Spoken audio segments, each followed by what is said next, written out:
So if you're watching this video, it means that I got a buyer who sent back a swap out, thus the title. So if you're not watching this, of course, I didn't put it out, but I'm going to show you what I was talking about today in the live. So without any further ado, let's go. Hello everyone, welcome back to the channel. This is John from Flippin' Ain't Easy, and as I mentioned, I'm going to be opening a return. Now, I don't have any idea what I'm looking at except for the fact that the buyer sent me some photos. They opened a return. It's a Pampered Chef glass blender. It's the glass, it's the lid, it's the blades, it's the bottom, it's the mechanism that interacts with the base. It's all included. I think I sold it for like 80 bucks. And I had bought this as a parts or repair not working, knowing that the unit is almost like new, but it was a return by a customer because the actual motor of the base of the unit didn't work. But all the accessories were fine. They looked great in the photos. So I only paid $4. I picked it up, and I knew what I was going to do. I was going to part this thing out, and this is what I did. And of course, I will show you right here the photos in the listing. I mean, don't mind. These are not stock photos. These are the photos that I actually took and used the background removal tool to make them look professional. So it doesn't matter what's in the background. Just if you look at the photos themselves, you'll see that this was in excellent condition, and in my opinion, like new condition, because there was no use at all on the blades. Wasn't any use at all. They claimed in their little return message that the picture was broken. It was definitely not an open box item, and that the bolt on the bottom was missing. Now you could see these are two different photos. You got mine, and then you have theirs, and it looks like on theirs something was removed. I'm willing to bet, based on that return, that this is a swap out and they're just replacing their old unit. Now, to even cement that suspicion further, which is why I'm making this video, why I'm really so convinced that you'll be watching this video, and that is the previous feedback left for others. They actually gave their seller a negative because they stated that there was the item was defective. Now, the seller replied, thankfully, and said, you should have contacted me, and this item was perfect. Okay, so that tells me that that's what's happening here, and I would not at all hold it past the buyer to try to leave me a negative, no matter how this goes down. Now, I'm going to go ahead and I'm going to open this. We're going to see together for the first time what these people sent me back, and if it's exactly what I sent them, you won't be watching this video. But have my box cutter here, and they use the weirdest tape. It's like this brown packing tape. Okay, so what do we have here? Okay, so I got the book back. Okay, now let me tell you something. Look at the quality of this book. Now, does this look like a unit that's been old and beat up? This is a brand new book, so they didn't touch the book. They didn't care about the book. Okay, better be careful. I don't know what I'm touching here. Now, look at this. Oh, wow. Come and look at this. This looks like it's been through hell. Look at that. Look at that. There's no bolt on the bottom. Okay. Now, if you look at my photo here, you'll see what I'm talking about. There's the piece on the bottom. Okay. I don't know how you get the bottom of this off or on. They might have tried to fix their issue and couldn't get theirs to work.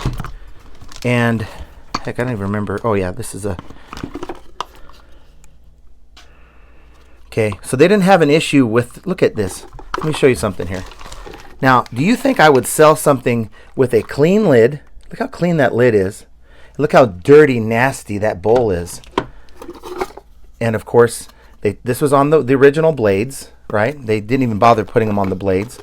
Look how clean that is. This is another accessory that came with it. I don't quite know what this is, but look, is that as beat up as this? Look, in the little piece, I don't know what that is. All they did, and here's the bag that included, look how clean that bag is. Okay, clean the brushes. They didn't care about this. And look how dirty that is inside. Wow. IC3.gov, here we come. Now, look at that. Look how bad that is. Look at inside here. Look at the inside of the glass, the bottom. Look how like they just got so fed up of using this for the longest time. They said, you know what? We're going to go onto eBay. We're going to get another one. And guess what, honey? We're not going to pay anything because this worked last time. So what we're going to do is we're going to file an IC3.gov.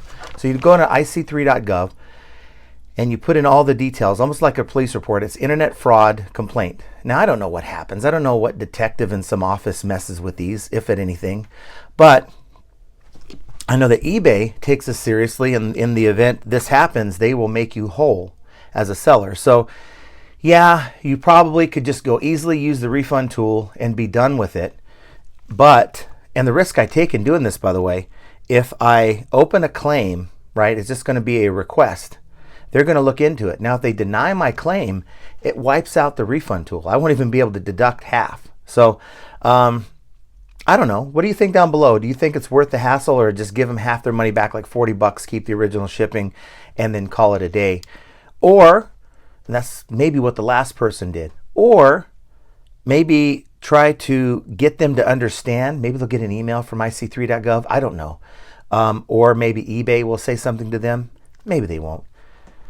But I know that if I'm scamming people and ripping people off, this is just horrible, by the way. This is so horrible. But if I'm ripping people off to the extent of all I'm doing is, ripping, this is theft, okay? And I keep doing it and no one calls me out on it. Well, guess what? I mean, now, of course, I'm not that kind of a person, but there's people that will test the waters, and if it works the first time, they'll keep doing it and keep doing it until they're caught. Well, I guess it's time to try to catch them. So I will do that, and I will put out an update on this video and let you know what eBay tells me and how it turns out. So hopefully you guys can agree with me that I don't think, it's disgusting. It's disrespectful to say that that's we so would bad. ship something like So that. bad. I mean, look how, at least return your old used stuff to make it seem like, okay, let's say this picture was used with this. Can you tell the difference? It's like brand new, this is the lid I sent them versus not. So bad. So I'm going to do that, and I will let you guys know if you're watching this video. Well, I guess by now you're going to be watching the video because you see what I have. But I will let you know what happens when I talk to eBay after going through IC3.gov. Okay, guys, here's what happened. I called eBay. Now, I ended up speaking with the U.S. rep twice. And, of course, don't send me a thing down below how to get a USA rep. I'm not going to be able to tell you how to do that. But that's kind of not the purpose of this video anyway. But I just want to let you know who I spoke with. I just didn't speak to some yahoo in the Philippines or Colombia, or someone who didn't want to have a conversation with me, because that's not what happened here. If you've watched my videos before, you know that for the most part you're only going to get a real conversation with someone in the United States.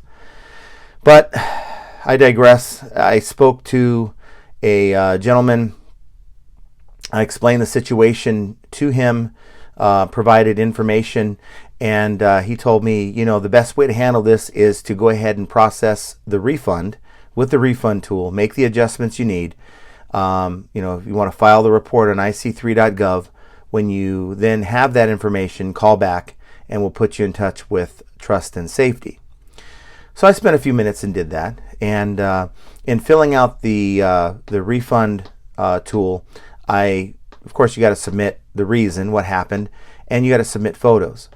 And upon further inspection, the item that I shipped, and I'll show you here, versus the item that I got back, the caution label is in a little bit different location, in that the clear line that runs through the picture, aligns with between the U and the T in the word caution, and on the fraudulent picture that I received back lines up with more on the right side of the T, more between the T and the I than the U and the T in the word caution.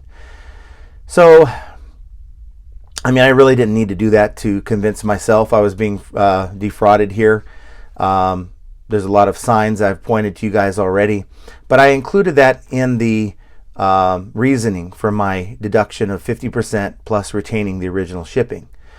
Now, I did that. I filled out the IC3.gov case. There's about 4 or 5 pages of stuff you have to fill out, and you need the buyer's email address. Now, there's a way when you're looking at the transaction details of the item in question, there's a little drop down right above where it says contact buyer that will show you the email address that is designated for the buyer within eBay's messaging system. It won't give you the actual buyer's email, but to me, that suffice.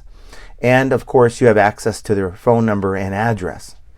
And this is all used when filling out the IC3.gov request. So you have enough information to complete that fraud report. Now, I don't know what's going to happen. This might be thrown to some guy's desk. Some guy is eating a donut and doesn't really care about my situation, and he may just throw it in the trash can. But it's part of the process that at least I was made to think was supposed to happen here.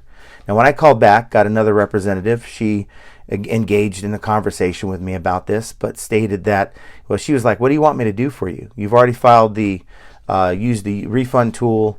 And then I explained to her, look, this has happened to me twice in the past of the last 2 years, and this is how it went down. And essentially, eBay made me whole, which is what I'm calling for, and a complaint was made against the buyer. Hopefully something's done against the buyer, but you and I'm talking to you now, you and I know that buyers aren't treated that way. They're not looked at as possible criminals the way some sellers are. I'll just put it like that. So I was told pretty much that that's the end of it. There is no trust and safety that's going to step in. My IC3.gov fraud report doesn't mean anything like it used to, and that I can send an email to customer help at ebay.com and maybe include a scan of this 4-page report and all the details that I wish to include and make my request at that time. So out of poop and giggles, I will, because I don't want to cuss on this channel, I will go ahead and do that just to see what transpires out of just morbid curiosity. And if I didn't have a YouTube channel, I certainly wouldn't even be this far. I think that a lot of times this is a learning experience, not only for me, but for you guys. I suspect that this rep, the last rep I spoke to, maybe wasn't as up to snuff with what the proper process was. And if I called back, I probably would get the answer that I was given in the first place, which aligns with what's happened with me in the past. But I'm not going to go any further with this. But I do want you to be warned. There is a buyer out there who used to be a seller who has 850 plus feedback, who is defrauded not only me, but has defrauded at least one other seller in the past. About a year ago, if you looked at their feedback left for others, I'm not going to splash their username all over the screen, even though I'm well within my rights to, because it's public information. I'm not sharing their name, their phone number, their address, because that I think would be wrong to do. But it is public information. I will share with you if you're curious and want to block this person from buying from you possibly again, and you being a victim of a swap out, like at least 2 sellers have been. You can go to item number 314-454-118681. I'll put it on the screen here. That's the item I sold this buyer. Take the buyer's name, do a copy, and paste it into your block buyer list. It's worth the 30 seconds to a minute to do this if you're on the PC. and maybe a little longer on the computer because you'll have to use your browser, I believe. But it's worth the small chance, the very small chance that you're going to get this buyer, because they're probably going to buy again with 850 feedback. Probably a good portion of those things went well, but the moment they saw an opportunity to get their money back and the thing that they wanted, a swap out situation, yep, they did it, and they did it to me. And don't sit back there on the couch eating the popcorn saying it won't happen to me, because you just never know. You could be the next person that could be scammed, not only by this person, but the next person. The good news is that it's a very, very small percentage of eBay transactions. And so, hey, I'm not down about it. It's part of doing business. Guess what? At the end of the day, I lost $30 plus the return shipping label. I'm not going to be able to resell this. I mean, look, throwing it away is doing this thing a favor. That's how beat up it is. I'm just going to move on and just know that, normally if I didn't have an eBay channel on YouTube, I would just simply have filed the refund tool, moved on, kind of shown Jenna what a mess this was, maybe shared it with some friends, and just moved on. But I was trying to do something to see, like in this case, to see what was going to happen. And unfortunately, it didn't kind of work out the way I had hoped, in that it's happened before. But it's $30 lost. Oh well. Just go and list a few more items and make it up and put this person on my block list. And I would hope that you guys would want to do the same. So I want your comments down below.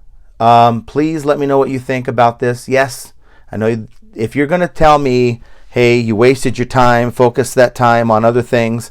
Yeah, I understand. I agree with you. But again, I have a YouTube channel, and it's a little different situation for me because I'm trying to share my experiences with you and to kind of help educate not only myself, but with you guys, so I can share that experience with people.